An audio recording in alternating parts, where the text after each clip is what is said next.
ଏଇଟା କାହା ପାଇଁ ପିନ୍ଧିଛୁ? ମୋ ବାପା ପେଣ୍ଟ। ଆଉ ତୋ ବାପା ପ୍ୟାଣ୍ଟ କ'ଣ ପାଇଁ ପିନ୍ଧିଛୁ? ବାପା ମୋର ପେଣ୍ଟ ନାହିଁ ମୁଁ ପିନ୍ଧିଛି।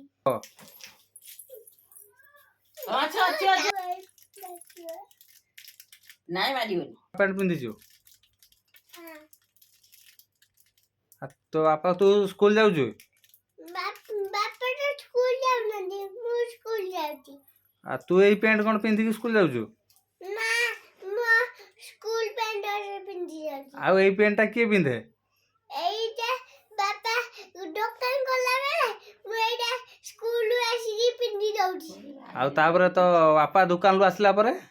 ବାପା ଦୋକାନରୁ ଆସିଗଲେ ଏଇ ପ୍ୟାଣ୍ଟ ପିନ୍ଧୁ। ଏଇ ପ୍ୟାଣ୍ଟ ପିନ୍ଧିକି ଶୋଇ ପଡୁଛି। ମୁଁ ଦଉଛି। ନଗଲେ ହିଁ ଶୋଉନି। ହଁ କହ। ହଁ ଯାଉଛି। ଆମ ଗୋଟିଏ ପ୍ୟାଣ୍ଟ ଆମର ନାହିଁ। ତମର ଆଉ ପ୍ୟାଣ୍ଟ ନାହିଁ? ନାହିଁ। ଆମର ଏବେ ପ୍ୟାଣ୍ଟ ଧୁଆ ହବ।